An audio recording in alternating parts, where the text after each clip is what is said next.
I know the one thing we did right was the day we started to fight. Keep your eyes on the prize. Hold on, hold on. Keep your eyes on the prize. Hold on. Only our brother Martin Luther King exhausted a means of nonviolence with his life being taken by some racists. What is being done to us is what we hate, and what happened to Martin Luther King is what we hate. You darn right. We respect nonviolence. But to sit and watch ourselves be slaughtered like our brother, we must defend ourselves, as Malcolm X said, by any means necessary. At this point, I question the whole purpose of the Black Panther Party. In my thinking, they were necessary. It was a shock treatment for white America to see black men running around with guns, just like black men had saw white men running around with guns. Yeah, that was a shock treatment. It was good in that extent, but it got a lot of black people hurt. There was no joke about what was going on, but we believed with our hearts that we should defend ourselves. And there were so many that did do that. By 1968, the Black Panther Party was part of an increasingly volatile political scene. That summer, the National Democratic Convention in Chicago was disrupted by violent clashes between demonstrators and police. I've never seen anything as horrible in my whole life. Look at it back to color.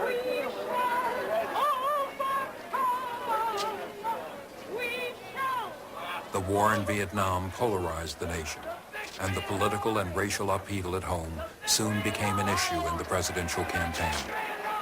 This is a nation of laws, and as Abraham Lincoln has said, no one is above the law, no one is below the law, and we're going to enforce the law, and Americans should remember that if we're going to have law and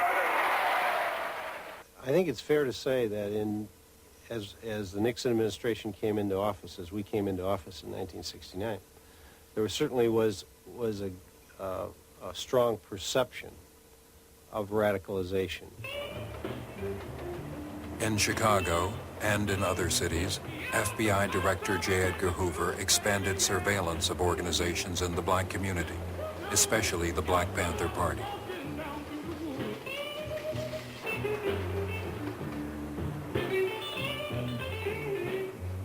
Directives issued by FBI headquarters a few weeks after the elections called for, quote, imaginative and hard-hitting counterintelligence measures aimed at crippling the Black Panther Party, unquote. On Chicago's west side, the Panthers had just opened their first office in Illinois. Well, the thing that I really loved about the Black Panthers is that they refused to be ignored.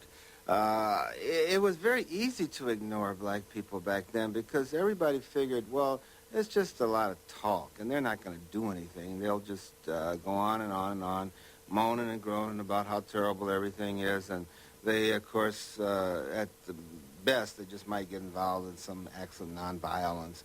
But that's about it. And they just kind of, business as usual. You couldn't have business as usual with the Black Panthers. The Black Panthers were definitely going to be heard. So we always say in the Black Panther Party that they can do anything they want to us. We might not be back. I might be in jail. I might be anywhere. But when I leave, you can remember I said with the last words on my lips that I am a revolutionary. And you're going to have to keep on saying that. You're going to have to say that I am a proletarian. I am the people. I'm not the pig. You've got to make a distinction. And the people are going to have to attack the pig. The people are going to have to stand up against the pig. That's what the Panthers are doing. That's what the Panthers all over the world.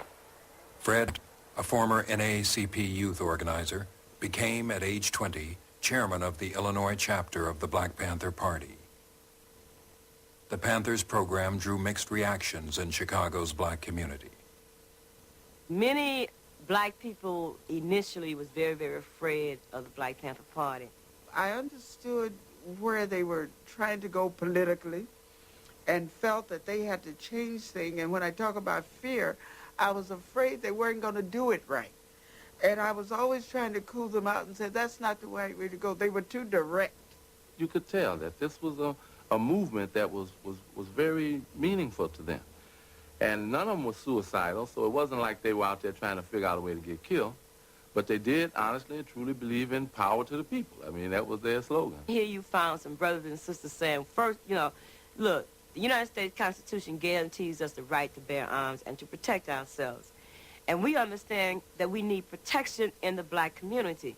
And it's our responsibility to protect black women and black children, not the police, because the police is not here to serve and protect us, only to continue to enslave us.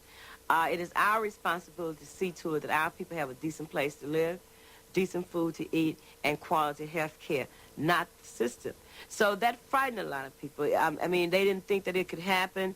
They didn't think that it was right. People learn by example. I don't think anybody has an argument with that. I think that when Huey P. Newton said that people learn basically by observation and participation, I think that everybody caught on to that. So what we're saying very simply is that if they learn by observation and participation, then we need to do more acting than we need to do writing. And I think the Black Panther Party is doing that. That we didn't talk about a Breakfast for Children program, we've got one. Come on in, little brother. Come on in, little sister. Y'all can sit down and get something to eat. Y'all kick off y'all's coat. Sit down, man. Everybody's gonna eat. Y'all can eat as much as y'all want. The new Breakfast for Children program soon attracted the attention of the FBI. Claiming the program served to indoctrinate children, the Bureau directed field officers to, quote, formulate specific counterintelligence techniques to disrupt this nefarious activity, unquote. The FBI stepped up its efforts to recruit blacks to infiltrate the Black Panther Party. My recruitment by the FBI was very efficient, very simple, really. I'd stolen a car and went joyriding over the state limit, and they had a potential case against me, and I was looking for an opportunity to work it off. And a couple of months later, that opportunity came when FBI agent Roy Mitchell asked me to go down to the local office of the Black Panther Party and try to gain membership. I think everyone that was in the Black Panther Party kind of understood it was a given that we would have wiretaps, that we would be followed, that we would be harassed, we'd be locked up, that we would even be beaten by the police. In the winter of 1969, law enforcement agencies launched efforts to undermine an attempted coalition between the Black Panther Party and the Blackstone Rangers, a Chicago gang. The Panthers were pursuing an ideology that said we need to take these young minds, this young energy, and turn it into part of our movement in terms of black liberation and the rest of it. And I saw a very purposeful, intentional effort on the part of the police department to keep that head from hooking up to that body. It was like, you know, do not let this thing become a part of what could ultimately be a political movement, because that's exactly what it was.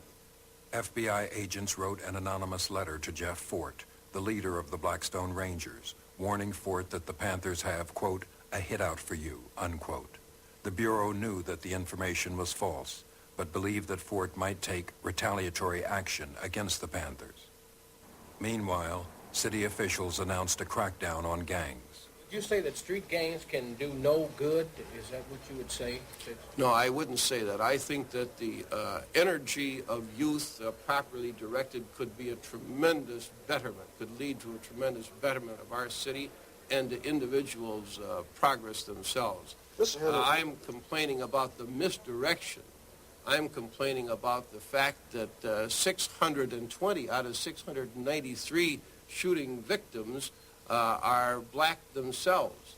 And I think that's a tragedy. That is where black genocide is occurring here. The Chicago police expanded their anti-gang campaign to include the Black Panther Party. In late May, Fred Hampton was sent to prison. He had been convicted on a charge of stealing $71 worth of ice cream bars. We tried to develop negative information to discredit him, just like we did everybody else. We, meaning the FBI, I tried to come up with signs of him doing drugs or something, and never could. He was clean. He was dedicated. I've had private conversations with him. We got along pretty well.